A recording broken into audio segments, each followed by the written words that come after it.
এই দেখো সবজি কেটে নিয়েছি, সিম আর আলু, টমেটো, কাঁচা লঙ্কা, ধনেপাতা। এটা দিয়ে মাছের ঝোল করব। আর এই যে বেগুনটাকে পুড়বো, তাই তেল মাখিয়ে রেখেছি। আর রোজকার আমার ফল তো জানোই। আর রসুনের মধ্যে আমি এই দেখো ফাঁকা ফাঁকা করে, এই বেগুনের মধ্যে ফাঁকা করে রসুন ঢুকিয়ে দিয়েছি।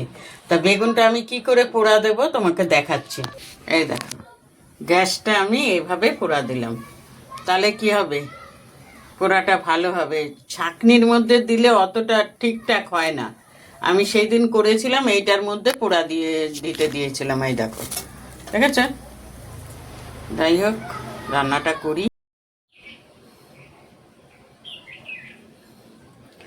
এই দেখো, গরম গরম ভাত আর করে নিয়েছি এই যে বেগুন পোড়া। আর কালকের এই যে কচু ছেচকি ছিল, সেটা রেখে দিয়েছিলাম। এটা রেখে দিয়েছিলাম না, বেশি হয়েছিল। এই আর এই যে আজকে চারাপোনা মাছের ঝোল, এই রান্না করেছি। দেখেছো চারাপোনা মাছের ঝোলটা কি সুন্দর হয়েছে। সিম দিয়ে, আলু দিয়ে, ধনেপাতা, টমেটো দিয়ে করেছি। আর কিচ্ছু রান্না করিনি গো বন্ধুরা।